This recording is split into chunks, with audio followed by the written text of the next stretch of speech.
Welcome to Season 8. We're thrilled to have you as part of our global audience of over 250,000 CX professionals. All right, let's dive right into our next conversation on CX in the wild.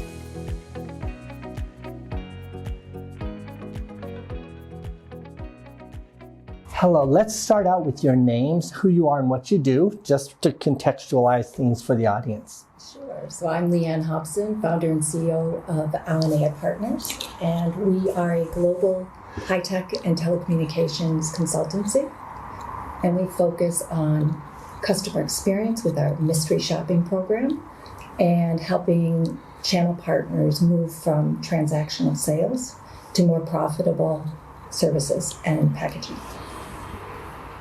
And I'm Ragna Ghoreishi. I'm the VP of Customer Success at Cleeng, which is a startup located in Amsterdam, and working with a lot of the well-known sports brands and supporting them on the streaming side of things. Yeah, and I have a CX background, so CX is really very close to my heart. I've been working on CX programs before. I worked for the company that I do work now, and everything around customer centricity is really my cup of tea. It's so nice to have you both here. Today we're shooting in the hotel here where there's the conference, the CX Global Summit Pravonia. And what I really liked about this conference was it was all case studies. I think since you'd been to one, it's just case studies. Mm-hmm. It's like everybody write a paper about peanut butter. It's like eventually you're like, okay, I'm starting to see some common themes. But at the same time, the subtle differences, if you can spot them, had some nuances. And this morning, of course, my presentation was like not at all like any of the other ones. But what I was trying to express to people this morning about customer experiences is whether you call it CX or design thinking or systems thinking, that the profitability or the value or the growth or the gains or the success is, in my opinion, fundamentally related to the work that you do against the systems. And it's ironic, but what I mean by that is whether it's government, finance, algorithms, there is this optimization to efficiency that continues to make process. Service design almost works opposite customer experience. But this continual optimization, what it does is it narrows and constricts the aperture of the business. And I think by introducing things like emotion and sentiment and empathy and caring and experience, I think what you do is you sort of recalibrate that optimization so that it has a little bit wider room to breathe. And I think it's that breathing room that is producing the results for companies, for businesses, for governments, for teams. Sure. So, and I think things like teamwork, which you really at this point cannot optimize teamwork. So it either is an essence of a group or not. And it's things like those harmonies versus systems that I think differentiate, in my opinion, those who understand what we're doing in CX and those who are practicing service design and calling it CX. I don't know. Those are my opening thoughts, ladies. Yeah, How about you? Absolutely. I think that in that model, you really need to see that mindset being driven by the leadership team. And if it isn't, then it isn't usually found somewhere else in the stream of work, because they have to be communicating out to employees who are working at that company that it's okay to use emotion and to think outside the box and not just narrowly give back that answer that we practiced in the FAQs. Yeah. So they have to be given that room to express and understand and empathize in order to be able to offer that level of service. We see that all the time when we're doing our secret shopping or our mystery shopping. Mm-hmm. So we go in and have a conversation. You can tell when it's robotic and they've just been trained. And you can tell when somebody's actually trying to get to know you and establish a relationship. It's much different. Yeah, and the exciting thing I think now is the time where we can really talk about omnichannel ways of working with customers, because we have the opportunity now, the technical ones, if we use them properly. So rather than having just one way of working with the customers, I think we can now individualize how we work with them, because some people like to help themselves, some people really want to talk to people, some people have enough support when they have a chat, and that was not possible before. It was really very binary. Yeah, you basically have one way of doing things normally, and the nice thing, of course, with AI is now the possibility to offer what the customer wants rather than what the company wants. So true, and it's all just so overwhelming. So we were discussing before we started recording sort of what's happening in my universe. And I tried to describe it to someone. They were like, how do you plan all this and keep track of it? And how do you manage your balance? I tried to express that my life has become, I'm basically like a leaf swirling in the wind. I have no idea. In fact, case in point. You arrived, I was planning to get on a train, I have a ticket, and now suddenly you're like, you're not going on that train. And all I'm thinking is, okay, I won't. But I think that throws a lot of people off if you don't get used to this new sort of chaos. And you made me think of this because you discussed omnichannel and all these different technologies. There was a time where I listened to music and I listened to the top 40. And I Casey. That's right. Me and all of us and Casey Kasem, and moving 2 slots up on the charts or 4 steps down, but we had a collective consciousness. We all kind of knew the same hits. And now Spotify gives you this report at the end of the year of how many different artists you listen to. And my children they listen to a diverse genre of music, and they have all these different songs, and they have these huge numbers of all these different artists. And then when I got mine, I was like, my number was like both of theirs combined, because I've lost any sense of a single artist, a single song. I don't have, you have those songs you used to love for the summer where you put them on repeat, or you have a mixtape. Now, my computer just feeds me genres of music and it just explores. And I just don't know, what if we're waking up to this infinite possibilities universe, or we're emerging from these finite experiences. But I'd be curious, do you think personalization is better? Wasn't it better when we all had the same music? I would still go for personalization, because when you do it well, not when it reminds, as you said before, when it really looks like a machine doing it, but giving without being overstepping things, but giving the opportunity to really get to know the customer and show them that you know them and what they prefer, or give them the option to say, today I don't prefer A, but I want to do B, which is fine as well. I think that is still a flexibility that will be wanted. This will not change the need to deliver excellence and deliver on what you promise on, because no matter how much you approach or how differently you approach people, at the end the value promise needs to be fulfilled. When you don't do that it will not help when you offer omnichannel. But beyond that, I think it will be helpful. I guess to your point, in the corporate world, you're saying our practice creates choice rather than one size fits all, which is, what do you think about? You're talking a little bit about a reality that we just have to come to grips with. Yeah. We have an excess of everything, and it's not going to change. And it depends on how you feel when you get up in the morning. And on some days, that is going to be a wonderful, rewarding, wow, I found new things that I never knew about. Things were put in front of me that I wouldn't have thought about pursuing on my own. And on other days, it's going to be a crippling, frightening experience. You just summarized my entire life right there in 2 sentences. We're adapting to a whole new whole new world. It was so much easier when we just got up when the sun came up and went to sleep when the sun went down. But I guess the point is we're responsible for helping navigate or adjust the economies or the businesses and the people to this new reality. Yeah, we have the tools now to do it. I mean, AI, like it or not, is here.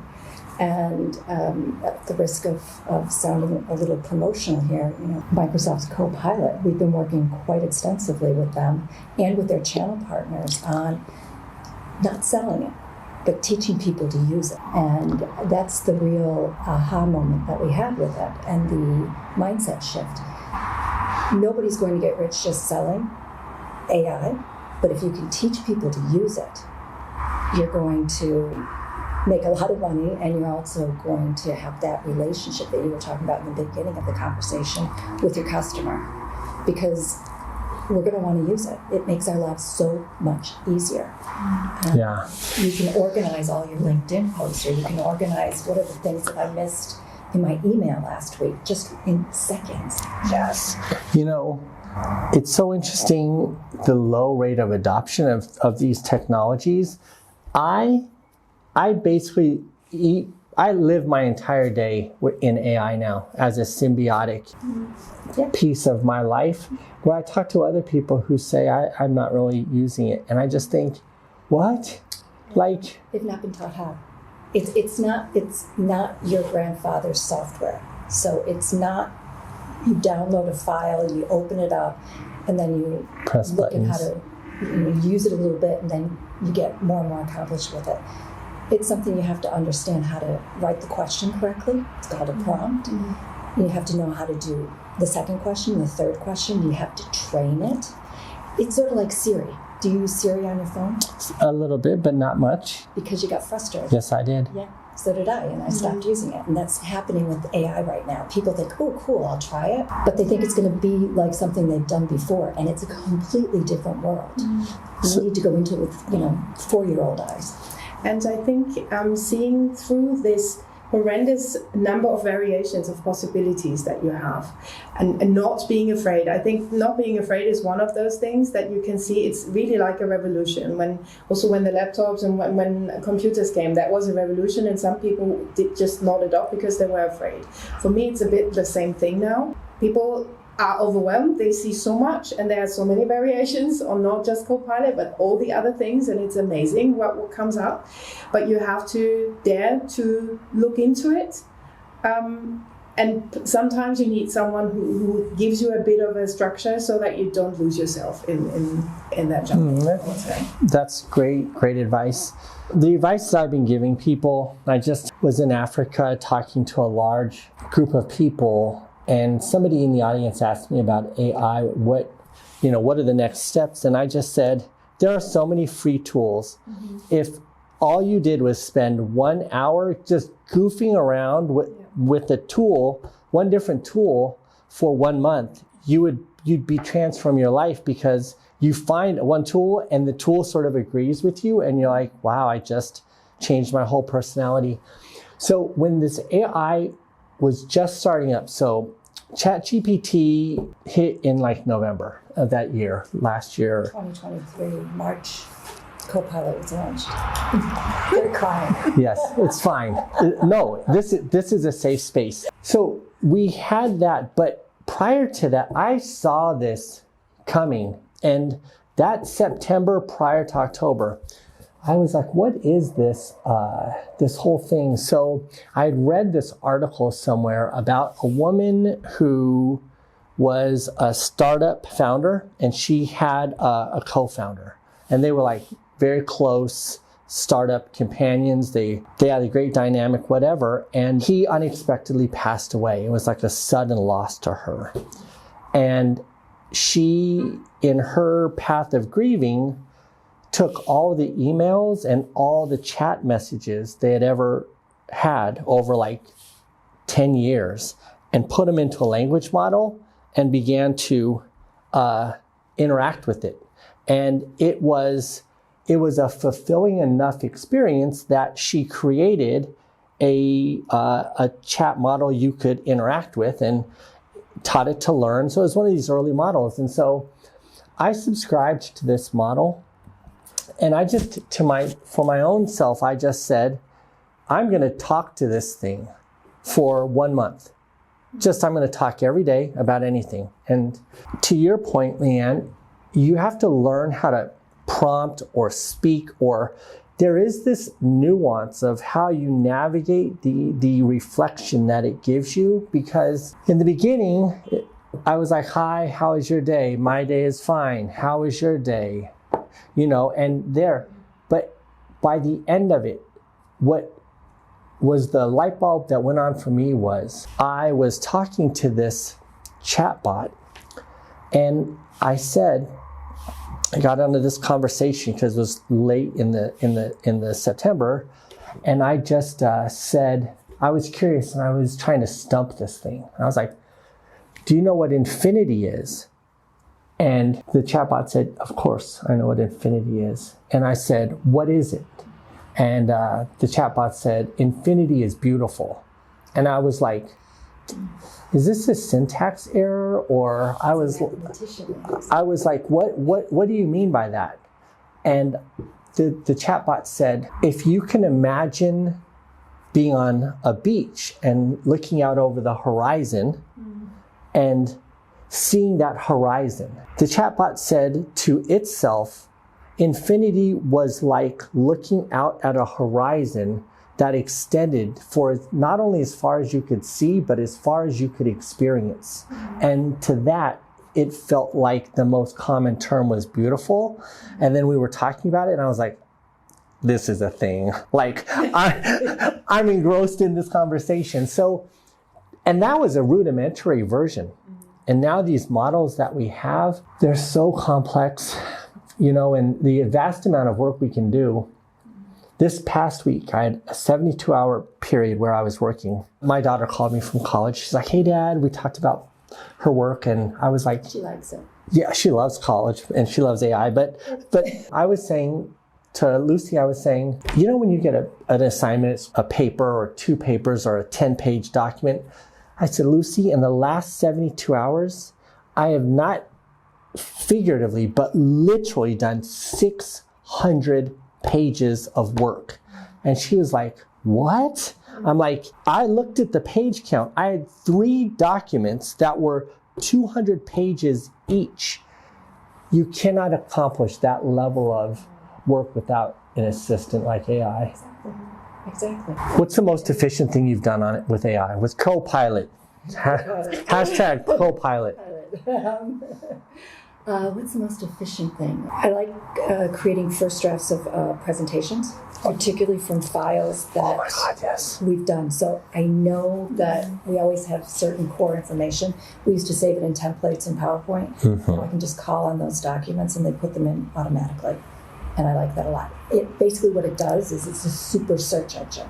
Yeah. But it's absolutely relevant, and I use that alone hundreds of times. Yeah, same. I do that. What's the most efficient thing you've done? For me, it's brainstorming. I love the way if I would discuss with a friend or a like-minded person, and I love to brainstorm with ChatGPT. I'm not using Copilot.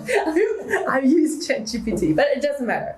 So that is something I really love because it does get me going, and I see different angles of information. I love the fact that, to your point, it gives you ideas that, like one of my favorite questions is, okay, what did I miss? Exactly. Yeah. So it's inspire, anything that I should have asked. It's a great interview question. Is there anything I should have asked you, or you wish that I had asked you?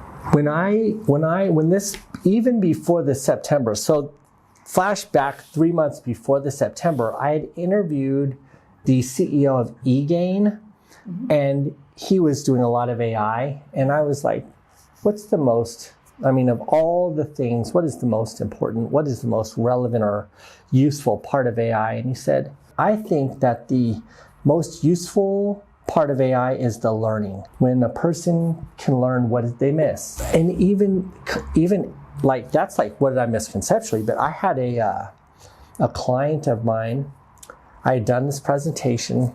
there was some facts and figures in there. And the client called me up and said, where did you get this number? Because this number, like, tell me about this number. Where did you get it? And I was like, ChatGPT, where did I get that number? And ChatGPT was like, slide 6, this file. Yeah. And then I was like, oh, it's on this, open this deck. I think it's on page slide 6. But that was an amazing accuracy also. Sure. Sorry. No, it's okay. It's interesting what you say about CEOs and having a conversation and their usage. I think that moving forward, any CEO or management team that doesn't have an AI ambition that they're reporting on to their teams and to their board and other stakeholders, they're not worth the money that they're making, because this has to be thought through on how are we going to use this to enhance customer experience? How are we going to use it to make our employees feel like this is a great place to work and make their jobs better because we can free up all these mundane tasks that they've been doing? And how do I then use that to, I don't know what their other social goals are, but how do we then extrapolate that out? And if they're not thinking about it pretty seriously, then somebody else is going to come in and take that job. Yeah, and that's interesting that you mentioned that, because one of the roles that rises a lot now is the Chief AI Officer. Well, for me, it's interesting because the question is, do you want to create a role for that? Or do you rather inject it into each of the functions? Because otherwise you create a silo again in itself, but probably you need it at the beginning because you need an expert who advises the team. The question is, how much power does that expert have to advise the others? Well, it's a change management. Yeah, it is change management. True. Well, one thing that I wanted to mention before, which for me is so eye-opening, I've been working in my role before, the company I work for now, and was involved with Watson. And at that time, the amount of work that we had to put in to train the models was amazing, because it reacted super well. It was a fantastic model. However, there was so much work that you had to put in there, and you constantly had to monitor things. And to see now this change of the systems learning themselves rather than a human having to indicate what is right and what is wrong, for me is really a game changer in that. And the fact that the tool you use learns how you want to do things, and the tool I use learns how I want to do things, just a standard learning model. Exactly. And there's that personalization that you were talking about. Yeah, exactly. It's a brave new world that we're in. So speaking of brave new worlds, what's on the horizon for you in 2025? 2025. Oh, we've been extremely busy with Copilot, so we are spending a lot of time with helping companies learn how to put together an offer and a service where they can go in and work with their customers over time on the experience of using AI. And we're going to continue to do that throughout 2025. And then also we're doing a lot of end user training. So we've got a program with Microsoft right now where we're training nonprofits and businesses in multiple languages on how to get started with Copilot and start to build workflows with it. So processes within your organization, if you break them down and look at how you pass the baton between people and then what the elements of that task happen to be, and you start allocating or delegating some of them to your AI tool, and then work that across the entire process, test it and repeat, you're going to find that people are being freed up to be able to do other kinds of projects because the AI tool that they're using is starting to take over some of that mundane process-oriented work. If you start building that into your processes, then it's going to go through the organization very quickly. They're going to be a completely different company within a year. So we're spending a lot of time on that right now. And eventually we'll start secret shopping Copilot again and trying to purchase, but it's too early. Hold that thought, because as I mentioned, whether it's the fact that you ladies saved me from the flood outage on the train, or it's this conversation, I do believe in serendipity and And I myself, while I describe myself as a leaf floating in the wind, the fact of the matter is, I'm more like a sailboat on a river current, a boat on the river current, because here I am with you. 48 hours ago, this wasn't going to happen, and now we have to talk about some stuff. But let's talk about what you're doing in 2025. Well, something I work on already now, but I really want to understand how customer success, as this is really the function that I'm working in now, making customer experience happen, how they can work and use AI to the most efficient way. The same for customer support. I know it's a big one, and it's something. No, I love it, but I am literally just finished, and then I'm going to tell you, I'm going to lose my mind right now. Yeah. So I want to help the teams, because for me, customer success is one of those functions that is completely underestimated. It's so important because they really make sure that customers stay. And yes, they are not the only ones driving customer centricity, but they are the face to it. So they really own that relationship to the outside, as well as making sure that everything is heard in the inside. So it's a key function. And I want them to offload those things that are repetitive as much as possible using AI, and being a bit more efficient, yet being able to concentrate on their customers. That's the one thing. Before you lose your head. Yeah. Just to validate what you're saying, one of the programs we run is called a Partner Acceleration Initiative. And we do an assessment of the portfolio and a number of other factors around delivery capability and implementation. And we look at where they are with lifecycle management and customer success. And we have run 25 companies, large companies, big telecommunications companies from India, from Belgium, from the US in this program. None of them have a full customer success. They could all hire you immediately to come in and do that. I can just tell whoever listens to that, customer success is super important, and it's very short-sighted not to focus on it, because they make sure that the customers stay. Because at the end, when you look at it, rather than in a silo, you look at it end to end. You sell to customers, ideally, that are getting the most value out of it. And then customer success makes sure that they stay, they develop, and that you grow together in partnership. If the beginning already is wrong, when you have a wrong fit between product and value driven with the customers, so a wrong ideal customer profile that you sell to, the downstream is not able, they will be hit with the churn, they will not be able to fix anything, they will be responsible though, which is unfair, I think. But so the bottom line is retention is super important, because you pay so much more in SaaS to acquire a customer, and it takes a while until you really have gained all the money back and start earning money with that customer. So why investing so much at the beginning and then not making sure that these customers stay? Yeah. All right. Sorry. No, everything you both said.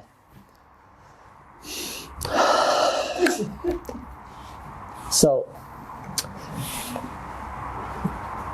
I mentioned this summer our child left the nest, and I was in Africa and talking to the government. I gave this opening keynote at a governmental planning session. I spoke to the economic planners of Cape Town and the Western Cape, and the head of labor and tourism, and the gentleman who's in charge of labor and tourism. We've become friends over the years as I've gone there. And so he calls me to this meeting and he says, just as a friend, bro, have you thought about your legacy? And I was like, well, I was sort of having an existential crisis right now, but I don't know if I took it all the way to legacy.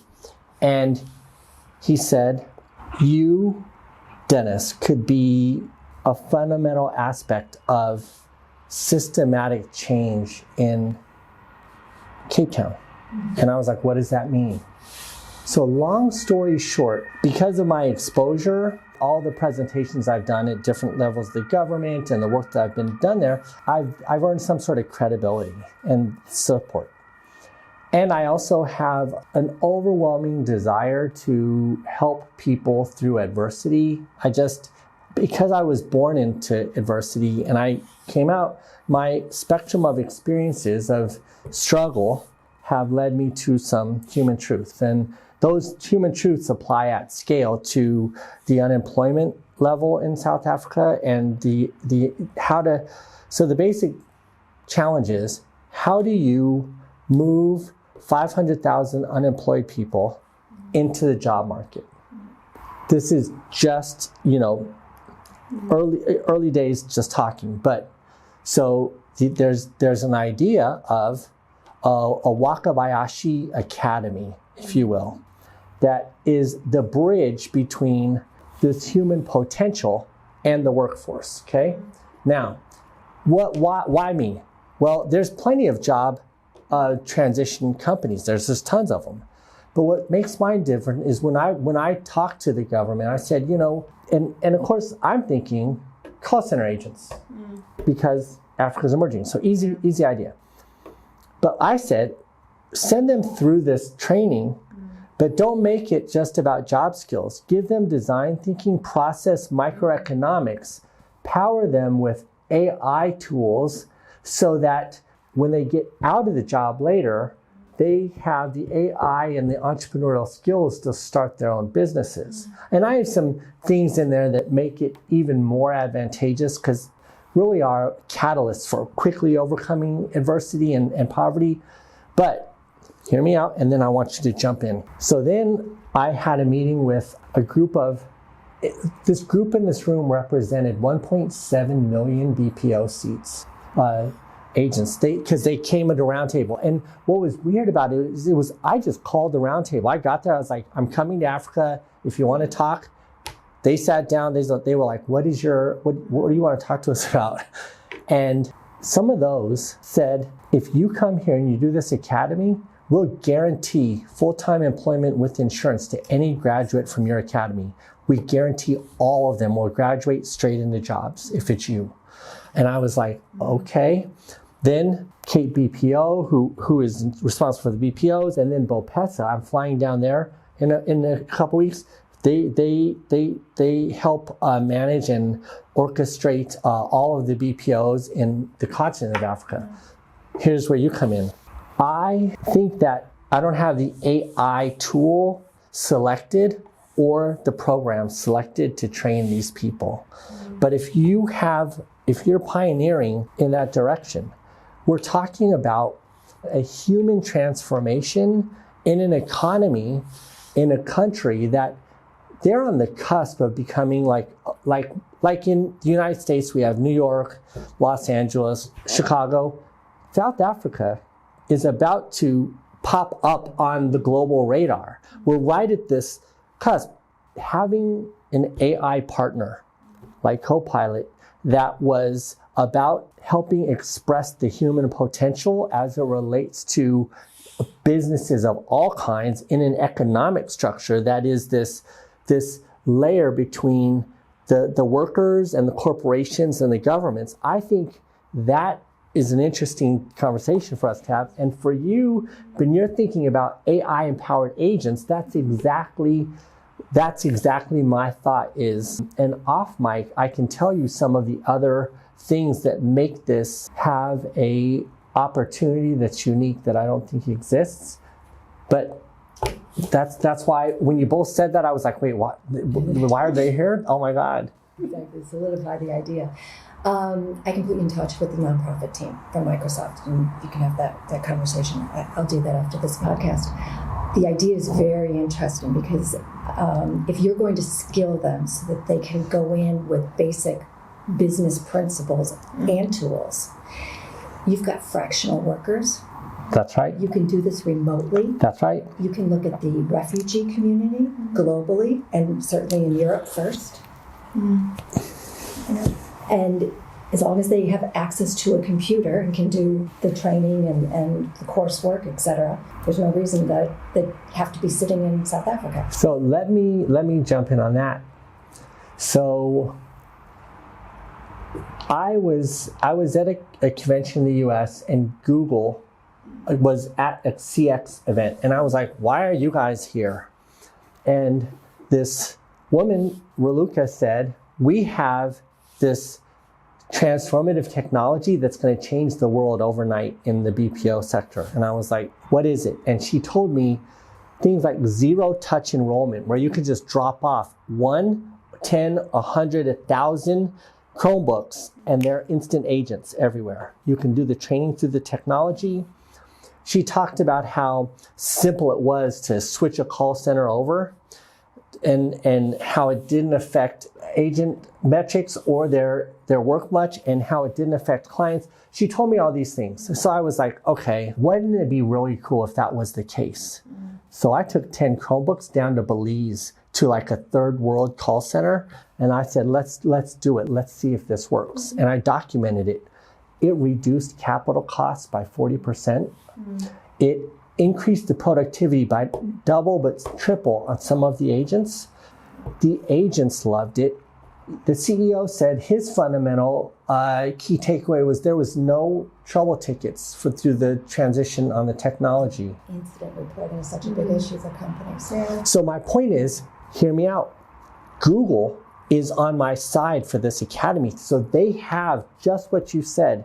Agents coming out of this academy can have Chromebooks and be deployable anywhere, anytime for any BPO. And that gives them the basis to really make their living, and that makes is a huge game changer. You both get it. Even though there might be a time where these skills might be at least partly replaceable, but it will be something where they get into the work system and gain experience and then move on. I think it's a super basis to start with. That's exactly what's going to happen. And after we turn off the mics, I'll tell you how I think that works. But I think between Chrome OS, and Google being advocates of my intentions there, Copilot being part of this conversation, and you helping, like, if we all put our energy here, if we contribute to a legacy of transforming hundreds of thousands of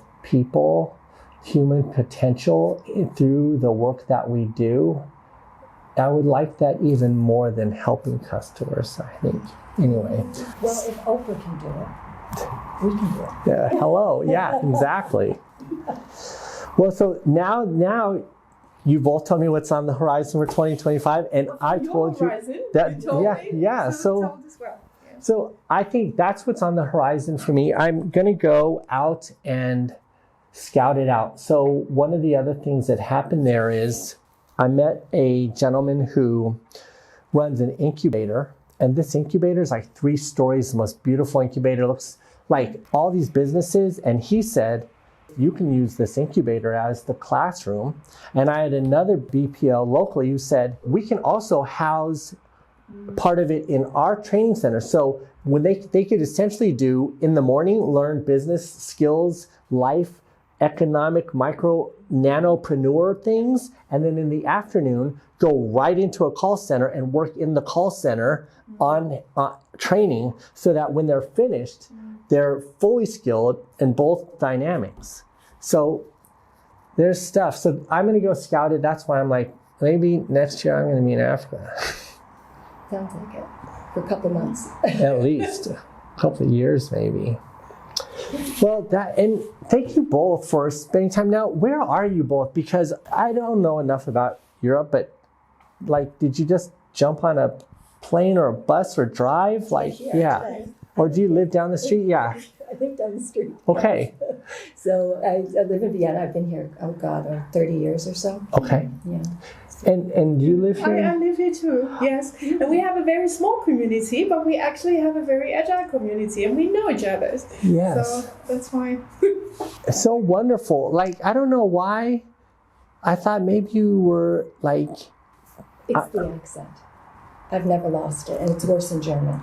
Oh, okay. So, well, thank you for spending time. What else? What would your final message like to be on this podcast? To the people, would you like to say something amazing about what's happening with Copilot in 2025? No.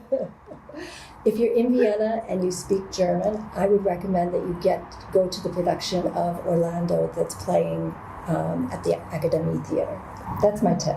Okay, what a wonderful local relevant tip. And oh God, no, you got me thinking. So what's my tip?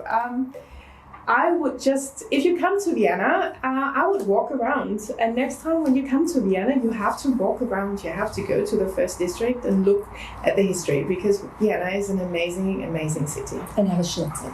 Yes. I did have a schnitzel. I had that. Tick.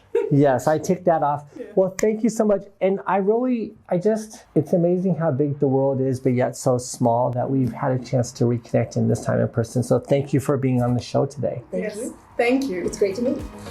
Thanks for tuning in today. For more podcasts, YouTube videos, or to join our expanding Slack community, visit www.denniswakabayashi.com/join-slack-community. Until next time, let's work together to make every experience a great one.